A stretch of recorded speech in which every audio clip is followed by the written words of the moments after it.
Значи, гостът во студиото ни е професорот Самуил Малчевски, кој што на своите студенти им предава бизнис математика, бизнис статистика, менеджмент и така натаму, управување со ризици во бизнисот и така.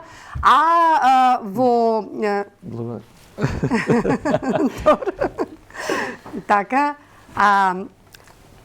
во UNDP е ангажиран како надворешен соработник кој што едуцира, меѓутоа менторира луѓе кои што сакаат да отвараат бизниси, кои што веќе работат во бизниси, како да се справат во овие кризни времиња. Добро утро. Добро утро. Оствари веќе е добар ден, некој веќе почнал многу отпорано. Па да. Така, особено ако има деца да ги носи во градинка и во училиште. Па стварна работна навика. Мислам, јас и предходно помеѓу 6 и 6:30 станував, така да тоа сега само ми е дополнителна привилегија да ги носам децата на училиште во градинка. Знаете што велат, хартија трпи све. Па дури оние бизнис, менеджмент гуруја кои ќе стават дека ако бизнисот ви понуди лимон, направете се лимонада, ако ви осамне во дворот на фабриката змиерник, може од змијата да си отровот да го продадете во фармацевските компании, од змијата да се направите каиши ремени и да бидете во добивка. Ама тоа велам, хартија трпи све.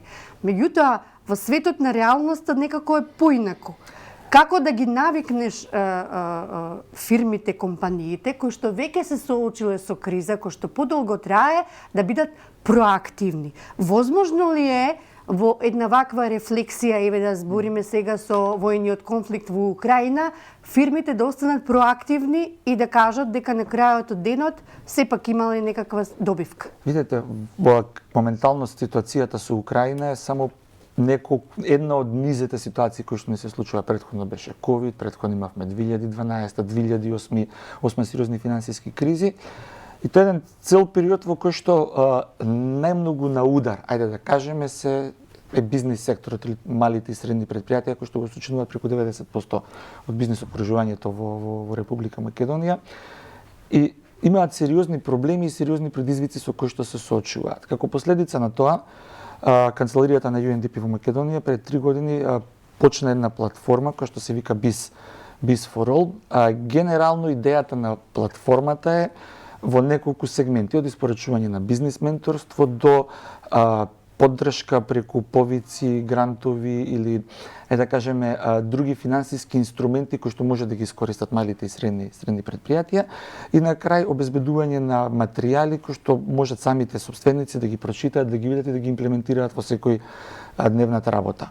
Како поддршка на државата да се поттурнат процесите во бизнисот? Реално како поддршка на малите и средни предпријатија. Знаете како кога јас обожавам статистика, предавам и тоа ги гледам тие анкети, кога 65% на последната анкета на народот вика дека има сериозни економски проблеми, тоа секако се рефлектира и во бизнис заедницата. И од тука оваа платформа или она што го прави UNDP во моментов е сериозно во насока на поддршка на компаниите како тие пред се да се справат со кризата, да ја задржат ликвидноста, да ги задржат вработувањата кои што ги имаат и понатаму во некој догледен временски период да почнат да растат или да продолжат да растат и да се развиваат. Што тоа го артикулира преку различни алатки, преку некои платформи, други проекти? Самата платформа UNDP има низа на проекти кои што ги работи, кои што се во функција на поддршка на бизнис секторот во Република Македонија. Biz for All е директна алатка која што може самите компании да ја искористат. Како? Ајде да одиме дел по дел со алатката.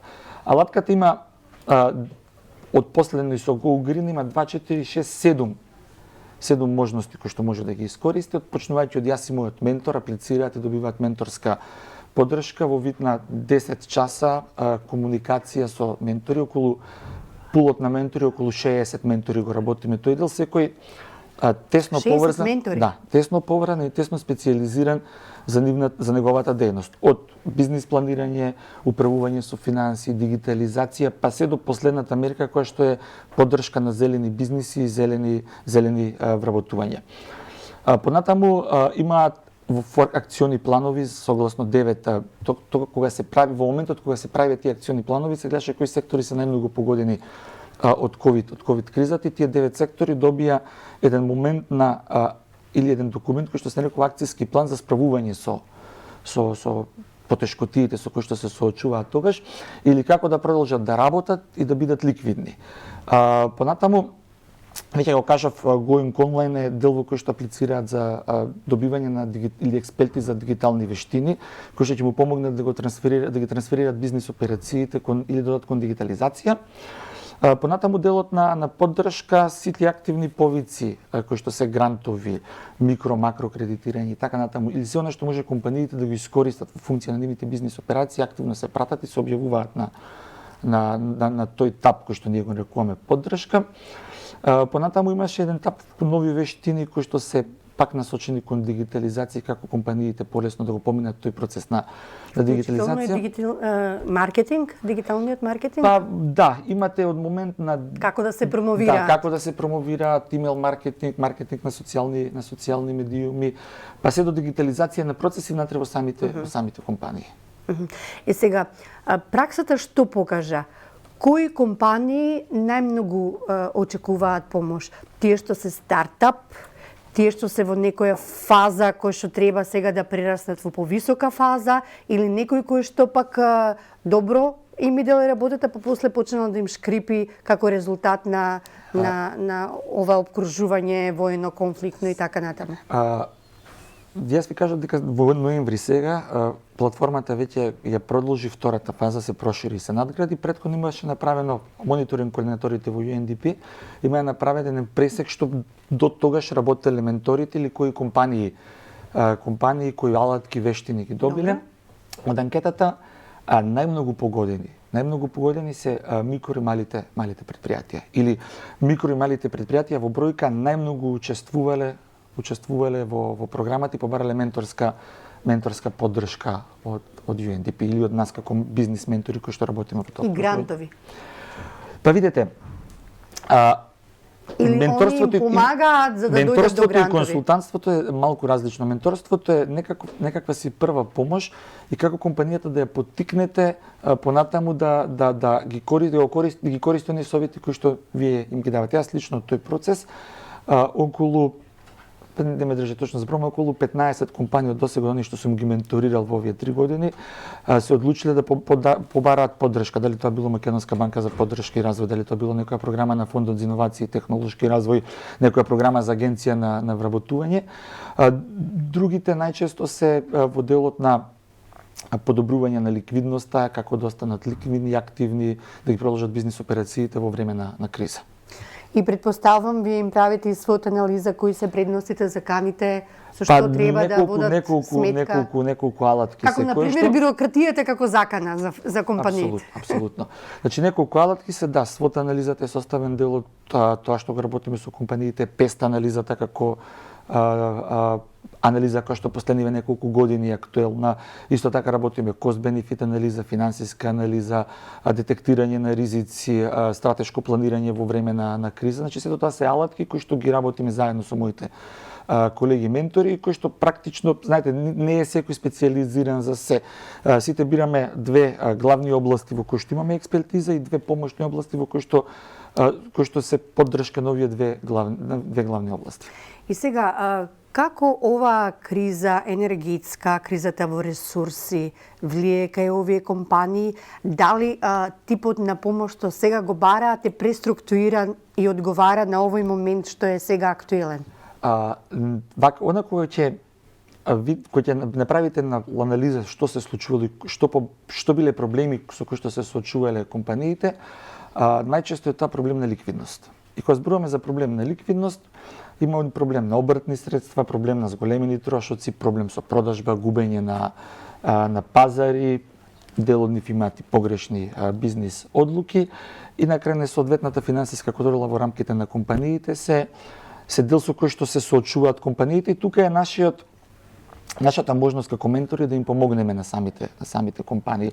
Од момент како тоа да подобрат својата или да ја зголемат својата наплата до момент на како навреме да се ги наплатат побарување тие финансиски планови, во кој момент му се обврските, во кој момент му се побарувањата, па како едно со друго да ги ускладат, како некои од основните средства кои што не се во функција на бизнис операциите да ги продадат или да ги изнајмат, па на тој начин да добијат повеќе средства за обрт во компанијата, како да стигнат до нови добавувачи, како да преговараат со постојните добавувачи, исто така е дел од советите кои што сме ги испорачувале. Од и сонот на секој бизнис е како варијабилните високи трошоци да ги сведат на едно предвидливо ниво на фиксни трошоци. За да можат варијабилните во фиксни за да можат да рачунаат на предизвикот е како да ги намалат фиксните трошоци и како во овој момент кога имаме енергетска криза, кога имаме проблем со зголемени транспортни трошоци, кога имаме проблем со зголемени реагенси, како да ги оптимизираат тие фиксни трошоци, да ги сведат на што е можно помалку или да ги доведат до нај минимум кој што ми е потребен за да можат да работат. Ама варијабилните не случајно спомнав сега предизвикот со струјата.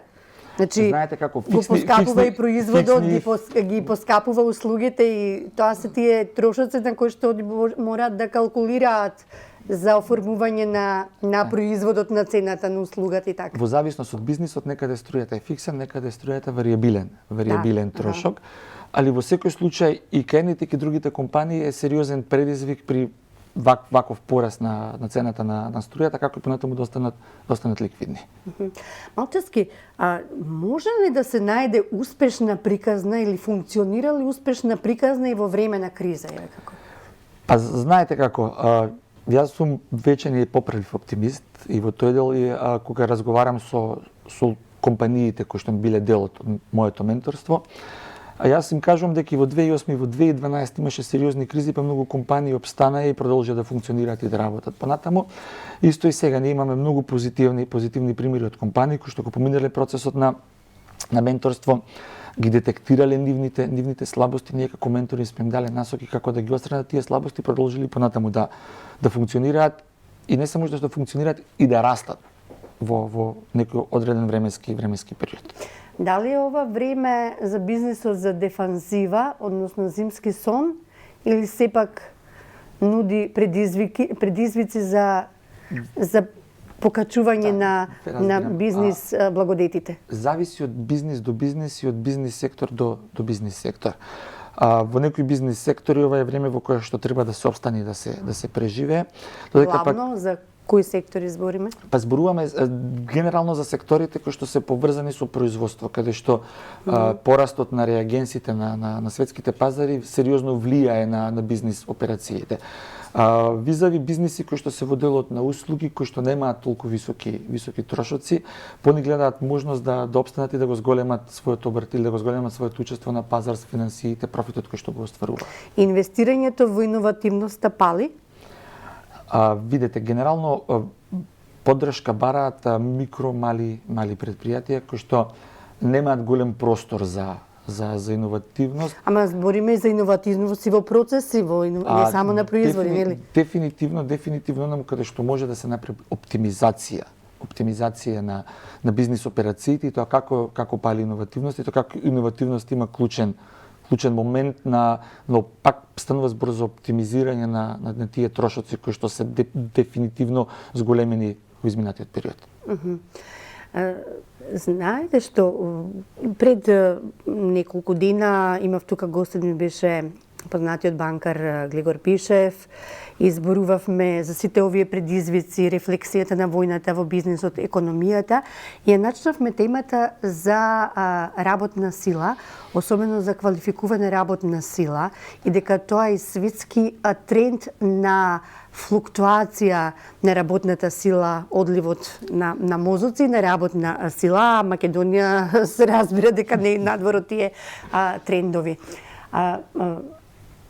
Што мислите, како може да се донесе до едно подносливо ниво оваа флуктуација на кадри, на квалификувана работна сила, затоа што нам ни бегаат не само во Германија, во Швајцарија, во тие кај што се дури ниско квалификувани работни ангажмани, меѓутоа и овие повисоките, и особено што сега земји во соседството како што е во Србија, кај што ги отвара портите за бизнисите што се селат од Украина, од Русија, е многу податлива за привлекување на вакви кадри.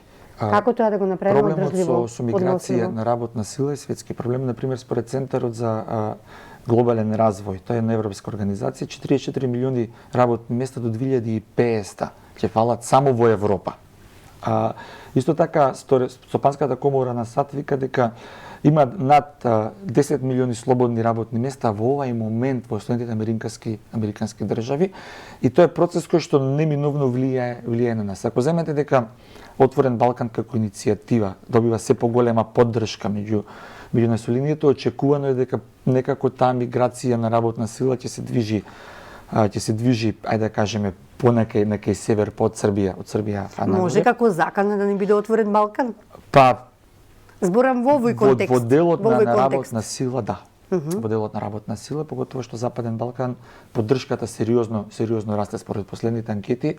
Мислам дека допрва веќе е проблем да се најде квалификувана работна сила. Неколку моменти. Првиот момент, ние мора да го сме свесни дека мора да го подобриме бизнис опкружувањето. Тука мора да самите компании да се свесни за тоа, мора владата или државата како носител на одлуките да биде свесна. Свесна тоа е еден многу. Што значи да се подобри бизнис опкружување?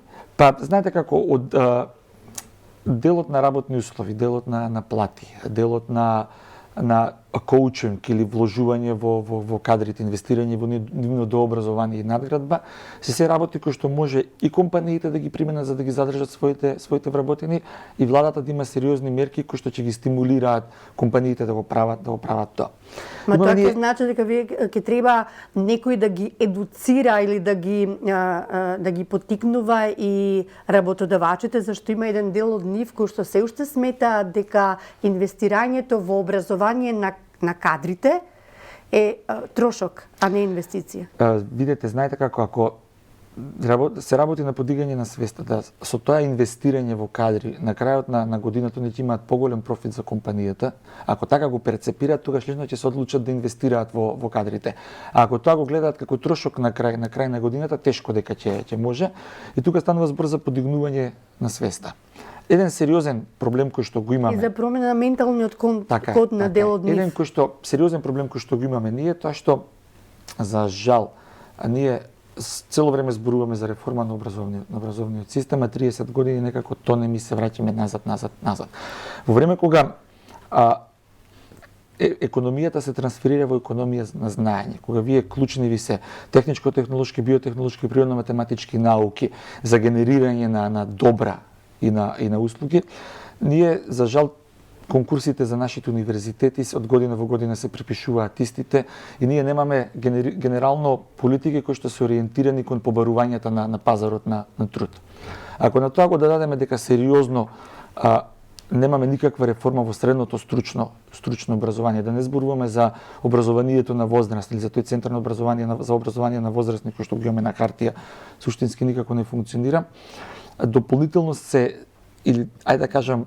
негативни предвидувањата со таа флуктуација на работен кадар, преквалификација, доквалификација на постојните работници, тие проблеми допрва ќе ни се појавуваат како сериозен проблем.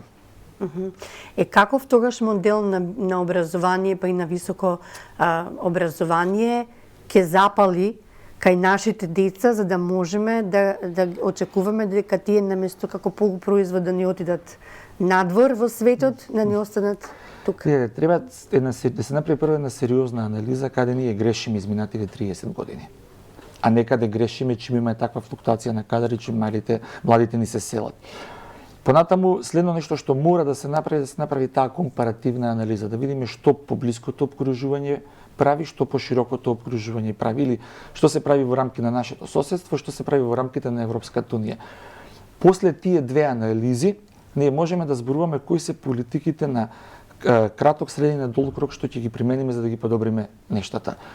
За жал, ние после 30 години немаме стратегија за развој на образование.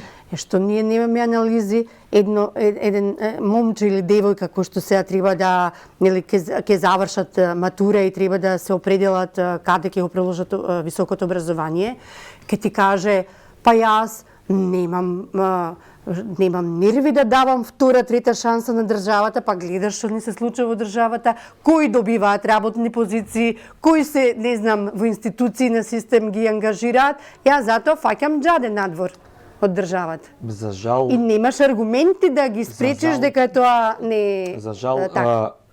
Системот на знаење, вредности, компетенции е заменет со систем на политичка припадност. Јас го викам тоа ЛПЛ, лази, ползи, лигави се, да добиеш работно место. И тоа сериозно влијае и на младите, и на бизнес тоа како вредносен систем ни се наметнува, 30 години, да, апсолутно. Ама младата генерација нема толку страпление како повозрастните велат. Да, чутиш се, траи се, ведни глава и така, и затоа во не. време на дигитализација, во време на милиарди информации и можности се селат и не заминуваат младите. И тоа генерално сите сме погодени. Пример, јас имам две сестри кои што се трајно иселени во Германија, нема шанси да не ни размислуваат да се вратат да живеат тука. Точно ради ова што го зборуваме ние. Тоа што системот на вредности е срушен и не само што е срушен, тоне, од ден во ден тоне и се повеќе тоне. И што уште пострашно, таман мислиме дека сме го допрели дното, сваќаме дека има некое друго дно кое што допрва тежнееме да го допреме. Зборувам како општество, како држава тука. И за тоа да се направи, ние мора прво да седнеме, да се договориме каде се гледаме себе си по 10, 30, 50 години, нешто што до сега не го видовме. Без разлика дали е тоа образование, дали е тоа здравство, труд и социјала, безбедност, која што деновиве ни е тема број еден во државава, економски каде се гледаме. Деновиве едно 3-4 месеци. 3-4 месеци, добро, да. И оној момент кога ние ќе повлечеме црвена линија и ќе кажеме до сега, да, ова е состојбата, ние не бегаме од фактичката состојба, нема да одиме на варијанта кој е крив, како е крив, зошто е крив, таа е фактичка состојба. Еде да видиме што ќе направиме понатаму. За тоа да го направиме, мора да ги направиме тие две анализи што претходно ги говорев. Што грешиме 30 години и што нашето обкружување прави подобро од нас, па за да можеме да видиме што ние би правеле во иднина. Вака, за жал, и после 5 години истиот муабет ќе го правиме.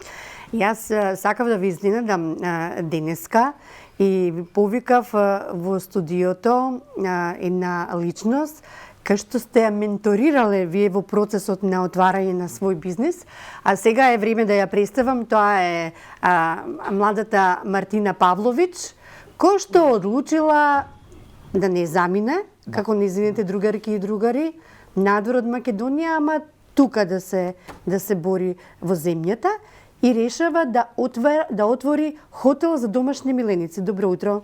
Добро утро, Марија, ви благодарам на поканата. Самил, сигурно ми е драго што ве гледам. И што ви текна на еден таков хотел? Во што се разликува тој хотел од другите хотели што ги имаме? Идејата почнува многу одамна, од љубовта што имам кон животните цел живот и некако спонтано и од предлози на моите блиски спонтано дојде да се монетизира тоа и да прерасне во бизнес и да биде мојот сон помеѓу животни, далек од луѓе. Ама сонот дома да го живеете, не надвор. Да. И сега што се разликува, јас одлучив да биде, со обзир на тоа дека јас сум собственик на домашни миленици, сакав да генерирам услови во кои што јас самата би ги оставила моите миленици, кои што поготоа со ковид пандемијата, не стана членови од семејство, сите вдомија по своја купија животно.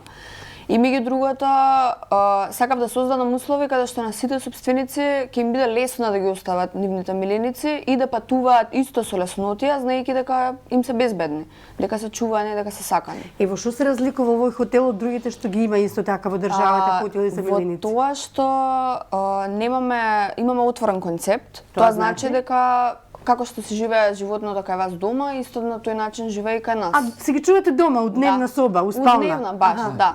Како што живеат нашите домашни миленици, живеат и тугите, односно не се затворени во бокс, во било што, туку се слободни, ги групирам во група, од прва гледам кој со кој животно најдобро ќе им оди односот И потоа фрламе топчиња, трчаме, играме. И колку такви кучиња, маченца ви шетаат дома? Со обзир на тоа дека сме со отворен карактер, капацитетот е многу помал за разлика од другите, меѓутоа слободата сама по себе го носи тоа, од прилика 10 во исто време да бидат сите згрижени и со обзир на побарувачката ќе треба да пораснеме. Само кој беше бизнис предизвикот оваа млада дама да ја насочите правилно сега да почне да менаџира со незиниот бизнис сон што сака дома да го оствари? Во суштина станува збор за уникатна идеја која што ретко кој во Македонија притоа тој отворен концепт кој што го има хотелот кој што го води Мартина. Суштински беше нејзиниот ентузијазам и нејзината љубов и упорност да обстане, да направи нешто убаво за нејзе пред се, а потоа и за милениците и за општеството во кое што ние живееме. Многу предизвици имаше, не знам и колку пати се слушавме по телефон, без разлика дали тоа било 10 навечер или 7-8 сабање. Во суштина ја видов таа страст кај Мартина, која што беше пресудна и е пресудна во ова бизнис обкружување во кое што живееме ние. И Мартина и компанијата која што води хотелот се соочува со секојдневните бизнис предизвици, од административни пречки до намалување на продажба, до добри и лоши периоди. Но тоа е она упорност, она истреност, она љубов која што има Мартина во целиот тој процес. Бирократијата не ви обесхрабри? Знаете колку пати ми се има јавено. Да бидем искрени. Искрено беше. Тоа се сати и сати чекање во тие административни лавиринти, кај што нема некој посебен патокас, освен Самуел во целиот процес, меѓутоа самите институции немаат нешто конкретно, за нели ти да станеш од саба или да си речеш денеска ги имам тие и тие обврски. Тоа се, мислам, постојано се менува. Може да си доволно добро воспитана да излезеш на крај со тие бариери? Трпение, чекање, уште чекање и трпение. Затоа што и многу упорност. Да, и упорност. Што те карактеризира во суштина. Добро, кои други фрустрации и предизвици ги имате? Затоа што вие, колку што разбрав, формално правно сега ви почнал бизнисот, меѓутоа неформално вие тоа сте правиле генерална проба како ќе изгледа бизнис веќе еден период, неколку години. Така? Да, подолго е. Па меѓу другото фрустрациите се некако покрај административните онака бирократски процеси кои што ги поминавме, кои што трае па повеќе од 6 месеци.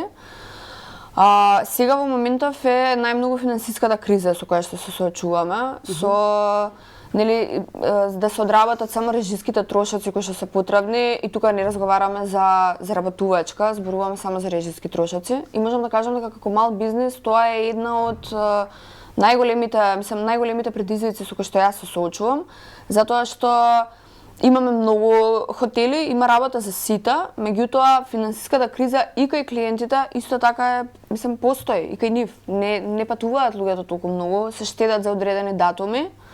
И тоа за мал бизнес е многу голем проблем затоа што државата наложува секој месец да имаме плата и придоноси. Некако за наечиите да речеме да сте на паушал па да Не, самиот концепт на хотелот не дозволува да е за нечија.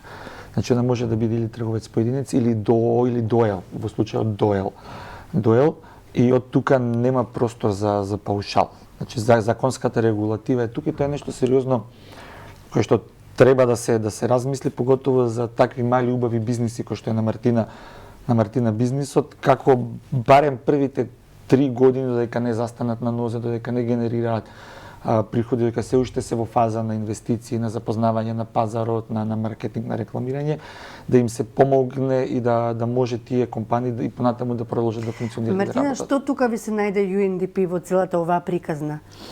Па помошта на Самуел искрено беше безрезервна, мислам тоа беше од огромна помош, затоа што немаше да се снајдам во цел тој лавирин доколку немаше некој кој што ќе ми го покажува патот и ќе ми го олеснува процесот, ќе ми ги смири сите тие збунки и стравови со кои што се соочував.